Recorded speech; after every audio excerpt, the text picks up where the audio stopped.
까지 서론에 대한 부분을 보겠습니다.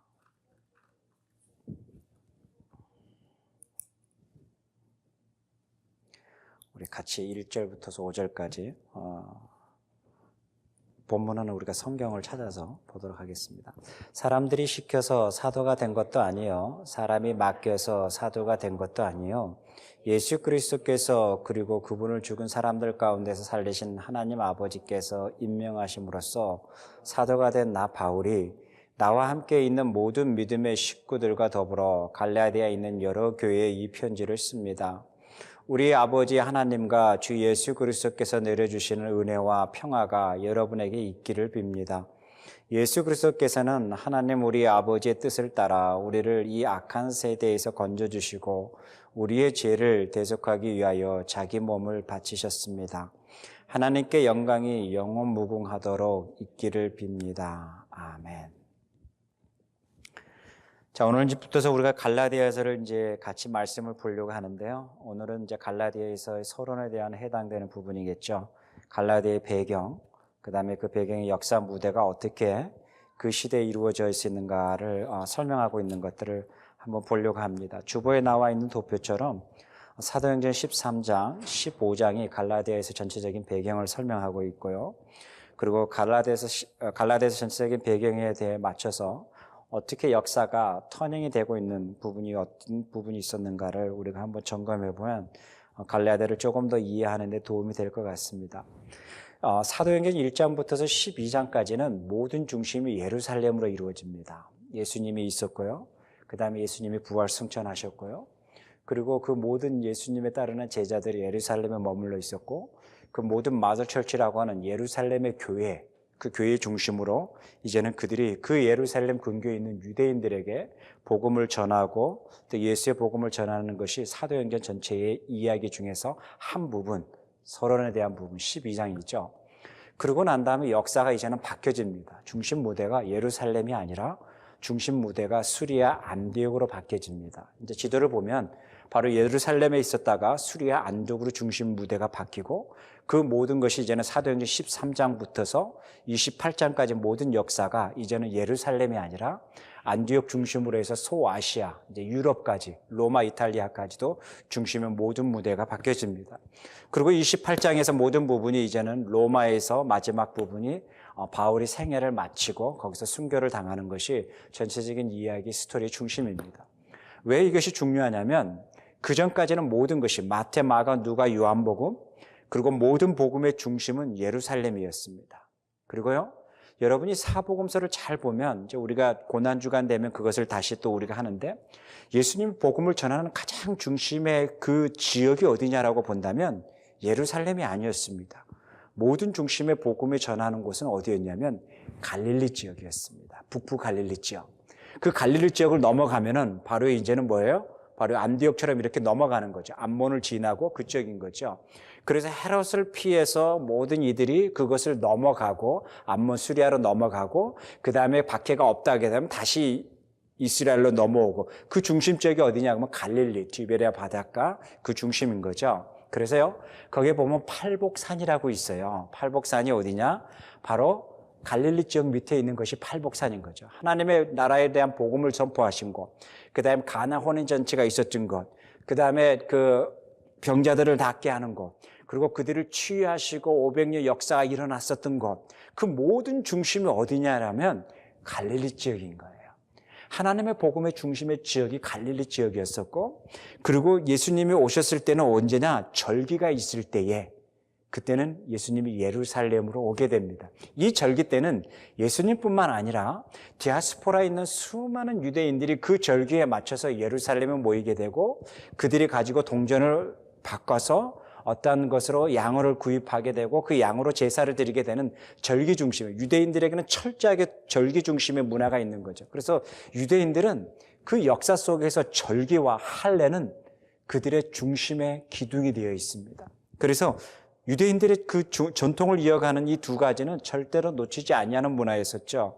예수님의 복음도 예루살렘 중심으로 복음을 전하는 게 아니라 갈릴리 중심으로 전했었고, 예수님이 예루살렘으로 올 때는 절기 때에, 유월절 때에 오셨고, 그리고 예수님이 마지막에 나귀를 타고 들어가서 예수님이 입성할 때에 났을 때 예루살렘이었었지, 모든 하나님의 복음의 엑기스들, 하나님 나라의 복음의 모든 구성에 들은 그 주옥과 같은 말씀들은 예루살렘이 아니고 갈릴리, 가난한 자, 헐벗은 자, 이방인들, 그 다음에 변방에 사는 사람들이었었고, 예루살렘에 와서는 그 복음을 가지고 율법을 가지고 있다고 하는 그들, 하나님의 말씀을 가지고 있다는 그들, 바리새인과 서기관과 그들을 향해서는 질타하면서 예수님이 말씀을 전했던 그 두 가지의 양면성을 가지고 있는 것이 사복음서의 중심의 흐름입니다. 그러다가 이제는 예수님이 마지막에 있었던 그 예루살렘, 그리고 그 예루살렘에 있었던 그 교회, 예수님의 제자들이 있었던 곳, 그리고 그 예수님을 경험했던 이들이 예수님이 부활 승천하고 난 다음에 예루살렘에 머물면서 복음을 전합니다. 이것이 사도행전 12장까지의 이야기입니다. 그러고 난 다음에 사도행전 13장부터서는 모든 역사의 무대가, 그리고 사도행전 이후의 모든 로마서의 그 복음의 계시록까지의 모든 복음은 예루살렘이 중심의 무대가 아니라 그 시대의 가치관으로 해석을 한다면 바로 예루살렘이 아닌 땅끝이 중심의 무대로 바뀌어집니다. 그래서 안디옥과 소아시아 중심으로 바뀌어집니다. 그래서 13장을 우리가 한번 봤으면 좋겠습니다. 사도행전 13장에 보면 역사가 이렇게 바뀌어집니다. 1절입니다. 안디옥 교회에 예언자들과 교사들이 있었는데 그들은 바나바와 니게르라고 하는 시몬과 구레네 사람 루기오와 분본한 헤론과 더불어 어릴 때부터 함께 자란 마니엔과 사울이다라고 이야기합니다. 여기 보면 13장 1절에 보면 안디옥 교회를 이야기하고 있고 안디옥 교회의 구성 가운데 좋은 교사들에 대한 설명이 나옵니다. 그 가운데 보면 바나바가 제일 먼저 나오죠. 그 다음에 제일 마지막에 누가 나와요? 사울이 나옵니다. 여기서 우리가 주목해야 될 부분이 이 바나바와 사울이겠죠. 루기오도 나오고요. 이 루기오, 구레네 사람 루기오가 우리가 로마서의 16장에 보면 나와 있었다라고 이야기하고 있죠. 이 루기오가 어디에 있었다 그래요? 로마의 교회의 구성원으로 있었다라고 우리가 이야기하고 있었죠. 이 루기오가 누구라 그랬어요? 구레네 시몬의 아들이라고 우리가 있었죠. 자, 그 가운데에서 2절에 보면 이제 이렇게 이야기합니다. 그들이 보면 안디옥 교회를 구성하고 있는 교사들이죠. 그들이 주님께 예배하고 금식하고 있을 때에 성령이 그들에게 말씀하셨습니다. 너희는 나를 위하여 누구를 세우라고요?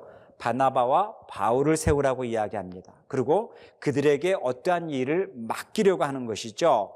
그러고 난 다음에 3절에 보면 그렇게 나옵니다. 그들이 금식하고 기도한 후에 그 두 사람에게 안수하여 떠나게 합니다. 그러고 난 다음에 떠나게 하는데 4절이 중요한 핵심이 있는 거예요. 4절에 보면 이렇게 이야기합니다. 바나바와 사울은 누가 가라고 하는데고요? 성령이 가라고 보내심으로 어디로 가요? 실루기아로 내려가서 거기서 배를 타고 키프로스로 건너가서 그 다음에 5절에 보면 살라미에 이르러서 유대 사람의 여러 해당에서 하나님의 말씀을 전파하였다라고 이야기합니다. 자, 13장이 너무 중요한 게 뭐냐면 역사의 무대가 이제는 바뀌어지는 거죠. 하나님의 성령이 그들에게 말씀하였습니다. 뭐라고 말씀해요? 너희는 나를 위하여, 누구를 위하여? 하나님을 위하여 누구를 세운다고요? 바나바와 사울을 세운답니다. 그러고 난 다음에 그들을 어디로 가게 한지 아시죠? 안디옥에 있는 그들을 예루살렘으로 보내는 게 아니라 제3세계로 보내게 됩니다. 그러고 난 다음에 그 3세계에서 해당에 들어가서 그들이 하나님의 말씀을 전파합니다. 이것이 바로 복음의 출발이었습니다. 예루살렘에 머물러 있었던 복음의 이야기, 유대인들에게만 머물러 있었던 복음의 이야기가 이방인의 나라, 수리아, 오늘날의 이야기면 시리아의 안디옥에서 그 안디옥에서 출발이 돼서 그 이제는 시리아를 지나서 소아시아, 오늘날의 터키 지역, 이 모든 지역으로 복음을 전하게 합니다. 그 다음 파워포인트에 보면 그 지도가 나오는 거죠. 한번 봐보세요. 이 예루살렘과 안디옥을 중심으로 해서 이제는 갈라디아, 에베소, 그 빌립보 위의 지역, 마게도냐 지역까지, 그 다음에 그리스 고린도 지역까지, 이 지역까지 전체적으로 사도행전이 이제는 복음의 구성이 13장 이후에 이뤄집니다. 우리가 이야기하고 있는 갈라디아는 한 도시를 이야기하는 거 아니라 한 읍을 이야기합니다. 그래서 갈라디아는 북갈라디아가 있고 남갈라디아가 있는데, 북쪽 갈라디아는 산 지역이라 굉장히 험난해서 복음을 전하기 좀 쉽지 않는 지역이었었고, 남쪽 갈라디아 지역은 비교적 항구 도시고 모든 길들이 잘 돼 있어서 복음을 많이 전하게 되기 쉬운 지역이었죠. 바울이 복음을 많이 전했던 지역 중에 하나가 바로 이제는 남쪽에 있는 갈라디아 지역이라고 성경학자들은 주로 역사적으로 이야기하고 있고, 다른 또 역사학자들은 아마 북쪽에 있는 갈라디아 지역이었을 거다라고 이야기합니다. 어쨌든 그것이 우리에게 중요한 게 아니라, 바울이 이렇게 복음을 13장 이후부터 전하기 시작을 하면서 갈라디아 지역에 있는 두로라는 지역, 이러한 모든 지역에서 복음을 전하기 시작을 하고, 그 지역 안에서 해당해서 복음을 전하면서 그들이 몇 사람씩 예수 그리스도를 인격적으로 만나게 되고, 그 사람들이 만나서 해당해서 예배드리는 것이 아니라 그들의 가정에 모여서 두세 사람이 모여서 예수 그리스도 이름으로 예배드리게 되고 하나님의 말씀을 나누게 되게 됩니다. 이것이 뭐예요? 교회의 출발인 거예요. 해당에서는 바울이 가서 그들에게 복음을 전했지만, 그 복음을 경험한 이들이 해당에서 계속적으로 모이게 되면 충돌이 일어나기 때문에 그들이 어디서 모이게 되냐면 믿음의 형제들 집에, 믿음의 지체들 집에 모여서, 그것이 뭐예요? 가정교회의 출발이 되는 거죠. 그래서 그곳에서 이제는 뭐예요? 예수 그리스도의 말씀을 듣게 되고 나누게 되고, 이러한 것이 이제는 교회가 한 지역마다, 한 도시마다 하나씩 두 개씩 이렇게 생기게 됩니다. 바울의 전도가, 바울의 복음이 바로 그렇게 된다는 것이죠. 이제는 지도를 조금 더 보면, 우리가 볼 수 있으면, 15장을 보면 이제 조금 그 흐름을 조금 이해하기 쉬울 것 같은데, 이제는 그러한 가운데 보면 15장 1절에 보면 이런 일이 벌어졌습니다. 어떤 일이 벌어졌냐면, 같이 한번 읽을까요? 몇몇 사람이 유대에 내려와서 이렇게 신도를 가르쳤다. 여러분이 모세의 갈례대로 할례를 받지 않으면 구원을 받을 수 없습니다. 이제 여기 15장에 보면 13장으로 이렇게 복음을 전하고 14장까지 복음을 전하는데, 15장에 보면 어떤 일이 벌어지고 있냐면, 몇몇 유대인들이 바리새인들 가운데 기독교를 개종한 사람들을 이야기합니다. 몇몇 유대인들이 그 신도들에게, 그들이 다니면서 그들도 복음을 전하는데, 그 신도들에게 이렇게 이야기합니다. 여러분이 모세의 갈례대로 할례를 받지 아니하면, 그 다음에 절기를 지키지 아니하면 예수 그리스도만 믿어가지고 구원을 얻는 것이 아닙니다라고 이야기합니다. 여기서 이제 충돌이 일어나는 거죠. 어떤 충돌이 일어나냐면, 13장에 보면 바울과 바나바가 복음을 어떻게 전합니까? 갈라디아서 우리가 성경을 한번 봅시다. 갈라디아에서 보면 1장 4절, 예수 그리스도께서는 하나님 우리 아버지의 뜻을 따라 우리를 이 악한 세대에 건져주시려고 우리의 죄를 대속하기 위하여 자기 몸을 바치셨습니다. 이것이 복음입니다. 그래서 이방인들이 이 복음을 경험했습니다. 그리고 이 복음 앞에, 예수 그리스도 앞에 다양한 인종, 다양한 신분을 가지고 있는 사람들이 하나님의 자녀됨을 고백하고 그들의 공동체 안에 그들이 모여서 예배를 드리고 있습니다. 그랬더니 어느 날 예루살렘에서 왔던 유대인들이 나타납니다. 그들도 기독교를 개종한 사람입니다.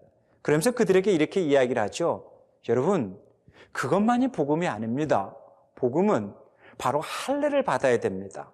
유대교로 개종이 되면 할례를 받는 것처럼 바로 모세의 율법도 지키고 그리고 할례도 받고 그렇게 복음을 경험해야 됩니다라고 이야기합니다. 이럴 때 이제 이들이 충돌이 일어나는 거죠. 그들이 알고 있는 복음과 또 다른 유대에서 왔었던, 예루살렘에 왔었던 그들이 전하는 복음과의 듣고는 갈등이 일어납니다. 이럴 때 우리는 이제 회의한다, 이런 생각이 드는 거죠. 이럴 때 이들 속에서 이제는 충돌이 일어납니다.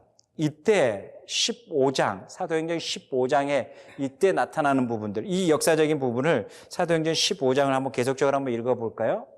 그랬더니 사도행전 15장 2절에, 그래서 바울과 바나바 두 사람이 그들 사이에 적지 않는 충돌과 논쟁이 벌어졌다라고 이야기합니다.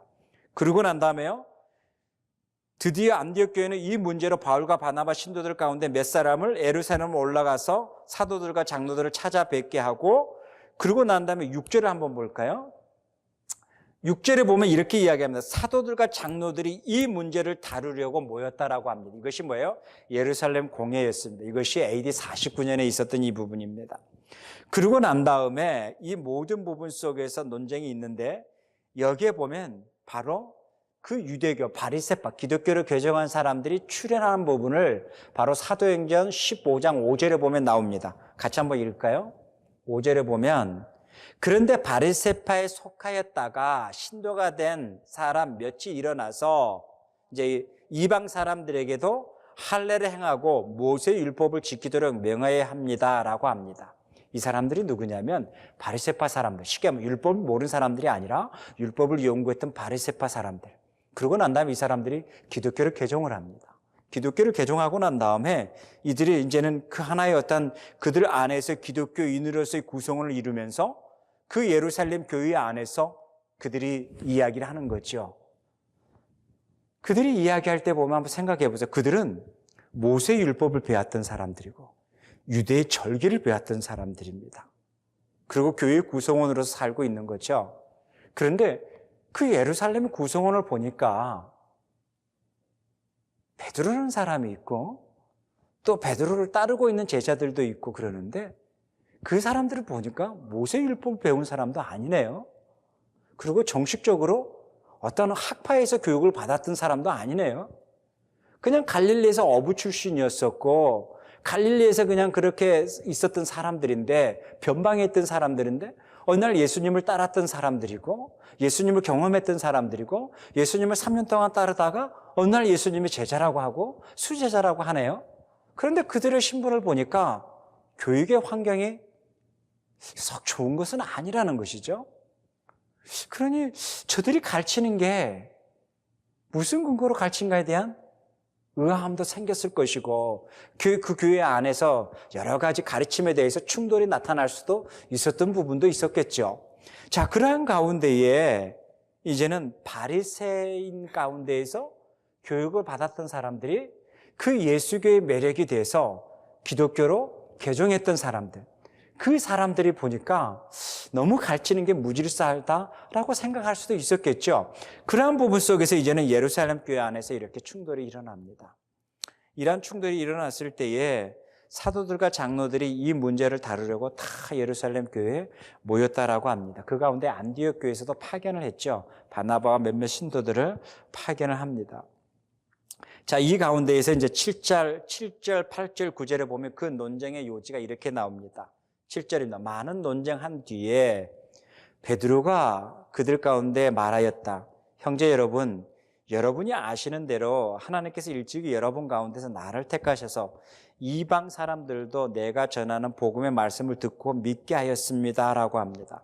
그리고 8절에 보면, 그리고 사람들 마음속에 아시는 하나님께서는 우리에게 주신 것과 같이 그들에게도 성령을 주셔서 그들을 인정하게 하셨습니다. 9절에요. 하나님께서는 그들의 믿음을 보여주셔서 그들의 마음을 깨끗하게 하시고 우리와 그들 사이에 아무런 차별을 두지 않으셨습니다.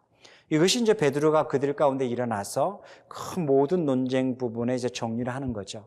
하나님은 우리와 그들 사이에 절대로 차별을 두지 않으셨습니다. 그리고 베드로가 그렇게 이야기하죠. 성령이 우리에게 말씀하셔서 이방 사람들도 우리가 복음을 듣게 하고 복음을 전하게 했습니다 라고 이야기를 합니다. 자, 이렇게 해서 예루살렘에 있는 모든 교회들의 그 논쟁의 이 모든 부분이 정리가 되죠. 근데 이것이 정리가 되는 것이 정리가 된 게 아니었죠.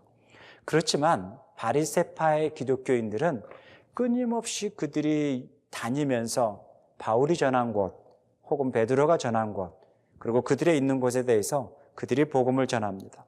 그러면서요, 그들이 복음을 전한 가운데 나왔던 부분, 그것이 이제는 그 시대의 부분 속에서 이단으로 발전하게 됩니다. 이 이단의 특징이 있습니다. 이 이단의 특징이 뭘까요? 이 이단의 특징은, 이제는 바울의 복음을 전하는 이 이단의 특징은 크게 세 가지로 나눕니다. 네 가지로 나눕니다. 첫째는 뭐예요? 그들은 율법 준수를 강하게 주장을 합니다. 두 번째는요, 그들은 뭐예요?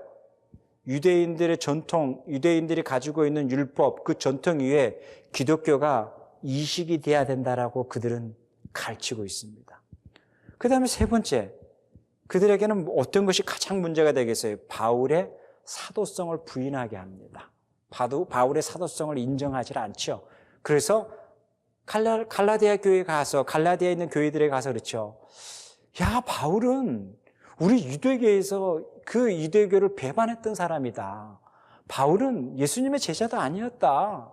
바울은 예수님과 함께 있지도 않았다. 어떻게 너희들이 바울의 이야기를 듣고 그 복음이라고 말할 수 있느냐라고 하니까 막 그들의 교회의 기초적인 부분이 막 흔들리기 시작하는 겁니다. 그 다음에요, 이들은 또 뭐예요? 예수 그리스도를 부인하는 것이 아니라 예수 그리스도의 동정녀 탄생을 부인하는 것입니다. 이것이 가지고 있는 이단이었는데, 이 이단이 바로 예비원파, 쉽게 말하면 가난한 자라는 뜻을 가지고 있는 바리새파의 유대인들, 그리고 바리새파의 유대인으로서 율법을 준수해야 되고, 기독교는 율법 위에 서야져야 되고, 기독교는 바로 율법 아래 지켜가서 할례와 율법을 준수했을 때에 기독교가 완성이 된다라고 하고 주장하고 있는 사람들이었습니다. 이 무리들이 1세기에 엄청나게 교회를 힘들게 했습니다. 예루살렘 교회를 힘들었었고, 바울이 복음을 전하는 모든 교회를 전부 다 흔들게 했습니다. 그 부분 속에서 바울의 정체성을 흔들게 했었고, 바울은 예수님의 사도가 아니었었고, 바울은 유대교에서도 추방된 사람이었었고, 바울은 예수님과 함께 있지도 않았었고, 예루살렘으로부터서 파견되지도 않았었다라고 이야기를 합니다. 그런데요, 그때 당시의 전통성은 뭐예요? 예루살렘으로부터 파견된, 마더 철치로부터 파견된 사람이 전통성을 가지고 있었는데, 바울은 그 예루살렘으로부터 파견되지 않았다라고 해서 끊임없이 바울이 이야기하는 복음을 흔들기 시작합니다. 그러한 이야기의 소식을 듣고 바울이 그 갈라디아에 있는 교회들에게 복음을 전하고 복음을 다시 한번 다지기 위해서 쓴 것이 바로 이 갈라디아서입니다. 갈라디아에서 에베소의 모든 부분의 공통점은 뭐냐면, 그 교회들이 가지고 있는 공통점들, 교회가 흔들리고 있었습니다. 무엇에 대해서? 바르지 아니하는 복음에 대해서. 우리가 지난번에도 제가 늘 설교할 때 이야기했죠. 우리가 자칫 잘못하면 예수의 복음을 율법주의, 구약의 개념으로 우리가 잘못 해석하다 보면 굉장히 우리를 압박할 수가 있다는 것입니다. 이것이 뭐예요? 유대교적인 기독교가 될 수가 있다는 거죠. 우리는 로마서도 이야기한 것처럼 예수 그리스도의 렌즈를 가지고, 예수 그리스도의 그 복음을 가지고 우리는 구약을 보고 구약을 해석해야 됩니다. 구약을 무시하라는 것이 아닙니다. 이 구약의 모든 부분이 누구에 대해서 이야기하고 있다 그래요? 나에 대해서 이야기하고 있지 않느냐? 그 누구 이야기예요? 예수 그리스도 이야기인 거예요.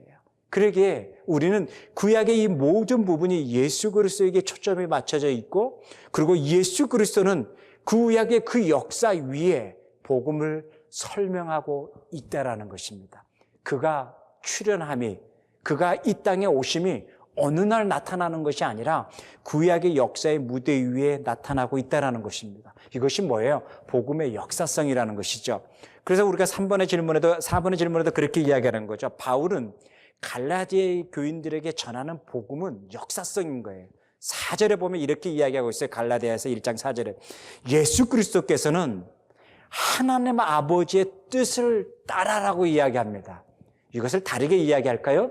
예수 그리스도께서는 하나님의 역사 위에, 하나님의 역사의 흐름 위에, 하나님의 역사의 주도 안에, 그 역사의 시간 속에서 예수 그리스도께서는 이 땅에 오셨다라고 이야기하는 거예요. 그 역사가 뭐예요? 계속적으로 창세기에서 이야기하고 있는 역사, 이사야를 통해서 계속적으로 말씀하고 있는 역사, 다윗이 이야기하고 있는 시편에서 이야기하고 있는 그 역사, 예레미야에서 이야기하고 있는 그 역사를 무시하고 예수님이 나타나는 것이 아니라 하나님의 뜻을 따라, 이 말은 하나님이 진행하시는 역사의 그 진행 안에서 그 하나님의 뜻에 따라라고 이야기하는 것이죠. 그래서 하나님 우리 아버지의 뜻을 따라 우리를 뭐예요? 이 악한 세대에서, 하나님을 거역하는 이 세대에서 우리를 건져주시려고, 이 하나님을 거역하고 있는 이 세대에서 예수 그리스도의 하나님의 뜻이 무엇인가를 밝히 드러내셔서 이 세상 가운데 우리를 밝게 살게 하시려고 우리를 뭐예요? 죄에서 대속하기 위해서 오셨다라는 거예요. 우리가 중요한 복음의 핵심은 이거인 거예요. 역사성을 부인할 수 없는 거예요. 하나님의 뜻의 역사에 따라 예수 그리스도는 오셨는데 어떻게 오셨다고요? 중요한 게 있어요. 우리를 여기서 건져내가지고 이쪽으로 옮기기 위해서 오신 거다? 이러면 우리가 큰일 난다라는 거예요. 1세기 이단이 되는 거예요. 이원화되어 있는 가치관인 거예요. 하나님은 이 땅에서 예수 그리스도를 하나님의 뜻을 따라 이 땅에 오셔가지고 무엇을 해요? 우리의 죄를 짊어지시고 우리를 대속하기 위해서 오셨다라는 거예요. 여러분을 이 땅에 있어가지고 이 땅으로 옮기기 위해서 오시는 목적이 아니라 우리의 죄를 치불하기 위해서, 우리가 지불할 수 없는, 우리가 해결할 수 없는 죄의 문제, 우리가 정말로 벗어날 수 없는 우리들의 속성의 죄의 문제를 한 어린 양의 대표성을 가지고 그것을 치불하기 위해서 하나님의 역사의 속에서 끊임없이 계획하신 그 뜻을 따라 우리를 위해서 이 세대 가운데 있는 이 시간이라고 하는 우리의 시간의 무대 속에 예수 그리스도를 보내주셔서 우리의 죄를 치불하게 하신다라는 거예요. 그러고 난 다음에 그 지불되어지는 그 예수 그리스도의 피값으로 말미암아 그분을 믿기만 하면, 그분과의 인격적인 고백이 있기만 하면 우리가 뭐예요? 하나님의 자녀됨을 선포하는 것이 바울의 복음이었다라는 거예요. 여기에는 유대인이 아니었다라는 거죠. 예루살렘 중심의 교회는 복음이 유대인에게만 머물러 있었어요. 그들에게 사고에는 이 복음은, 하나님의 복음은 이스라엘의 복음이라고 생각을 했던 것이죠. 그들에 의해서 끊임없이 갈라디아에서도 이야기하거나 아브라함이 나온 이야기, 그거인 거예요. 누가 아브라함의 자손이냐라는 것이죠. 그래서 끊임없이 성경에서 이야기하고 있고 유대교에서 이야기하고 있는 아브라함의 자손은 이러이러라고 이야기하는 부분을 바울은 다르게 해석하는 거죠. 누가 참 이스라엘의 자손이고 누가 참 아브라함의 자손이냐라는 거예요.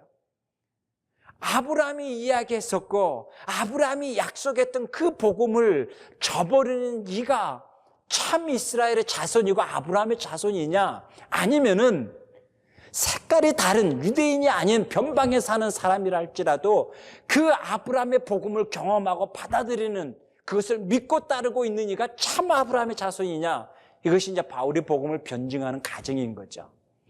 이것이 끊임없이 논쟁되는 부분인 거예요. 이것이 끊임없이 이야기되는 부분인 거예요. 그러면서 누가 참 아브라함의 자손이냐, 누가 참 이스라엘이냐라고 하는 부분이 갈라디아에서도 끊임없이 논쟁이 되면서 바울은 다른 복음은 없다라고 이야기하는 거죠. 우리가 이 복음에 대해서 우리는 이렇게 많이들 이해하는 것 같아요. 예수 그리스도께서, 하나님의 뜻을 따라 예수 그리스도께서 우리에게 오셔서 우리의 죄를 지불하셨습니다. 여기까지는 믿는 것 같아요. 그러고 난 다음에 우리를 여기에서 건져내서, 성경에도 보면 그렇게 오해가 되는 거예요. 이 악한 세대에 건져 주시려고 우리의 죄를 대속하셨습니다라고 하는데 이것을 해석을 너무 잘해야 될 부분인 거죠. 이 세대에서 우리를 건져서 이쪽을 천국이라는 곳으로 우리를 자리를 옮겨주기 위해서 예수님이 오셨다라는 게 아니고, 예수님이 오신 목적은 이 세대 안에서 우리가 살아가면서 우리가 해결하지 못한 죄의 문제를 지불하셨다라는 거예요.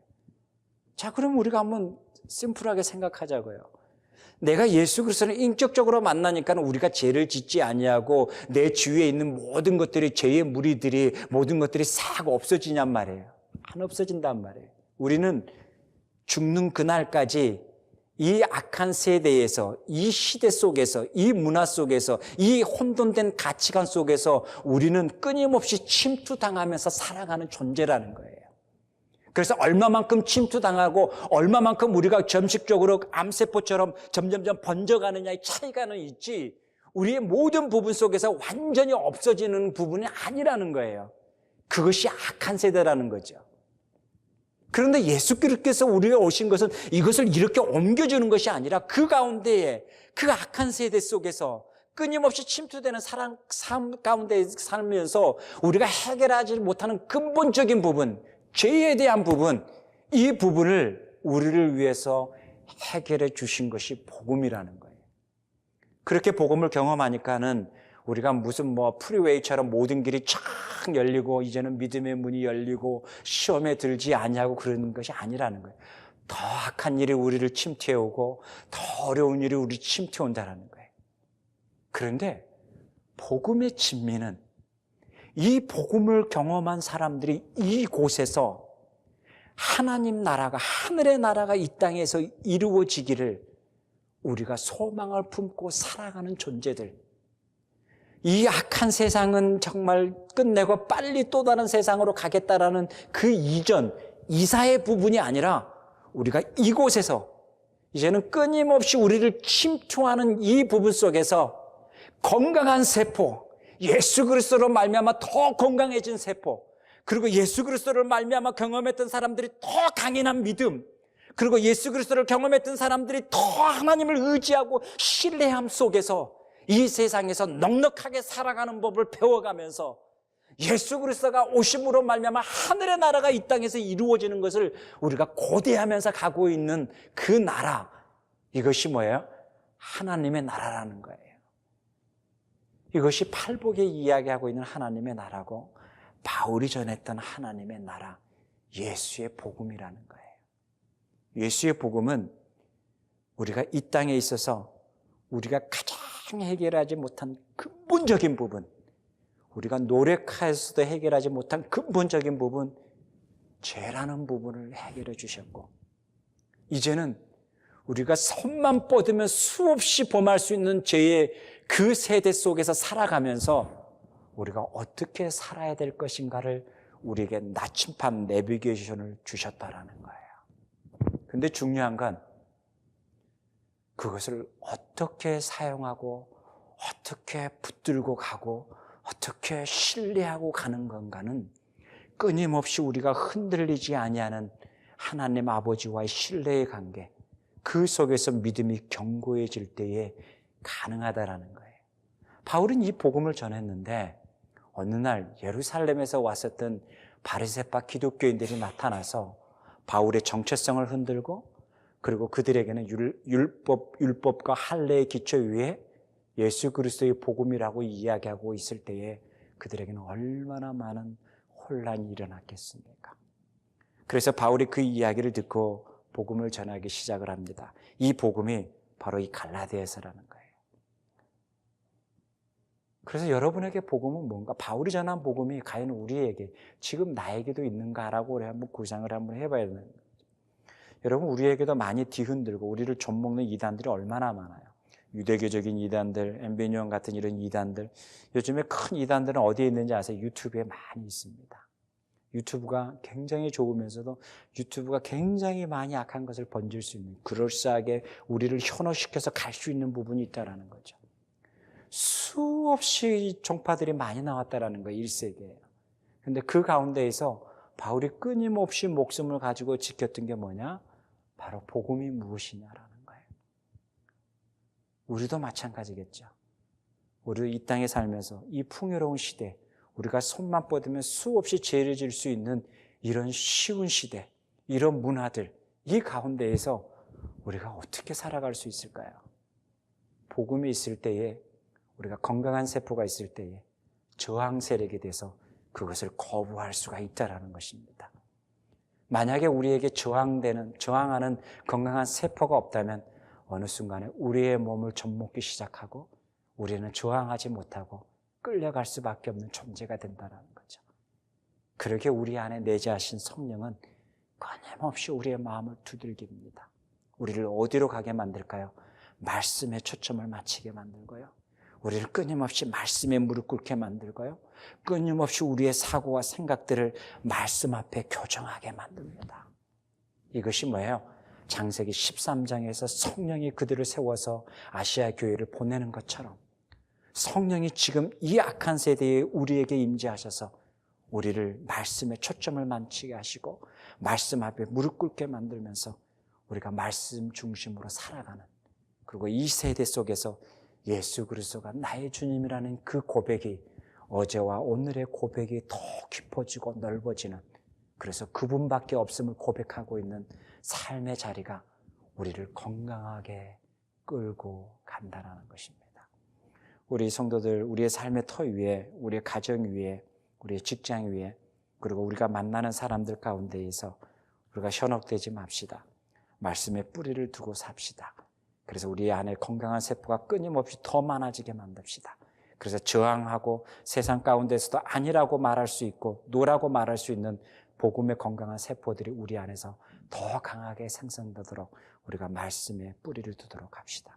기도하겠습니다. 하나님 아버지, 우리에게 은혜를 주셔서 날마다 하나님의 은혜 가운데 하나님의 말씀을 붙들고 갈 수 있는 우리들의 삶의 자리, 바울이 예수의 복음을 이야기할 때에 하나님 아버지의 뜻을 따라 우리를 이 악한 세계에서 건져주시려고 우리의 죄를 대속하기 위해서 자기 몸을 바치신 그 예수 그리스도가 나의 주님이라는 것을 고백하면서 갈 수 있는 우리의 삶의 복음이 있게 하여 주십시오. 그래서 날마다 예수가 나의 주님이심을 고백하고 예수 없이는 살 수가 없음을 고백하고 갈 수 있는 우리들의 일터가 될 수 있도록 도와주시기를 원합니다. 감사합니다. 예수님의 이름으로 기도하옵나이다. 아멘.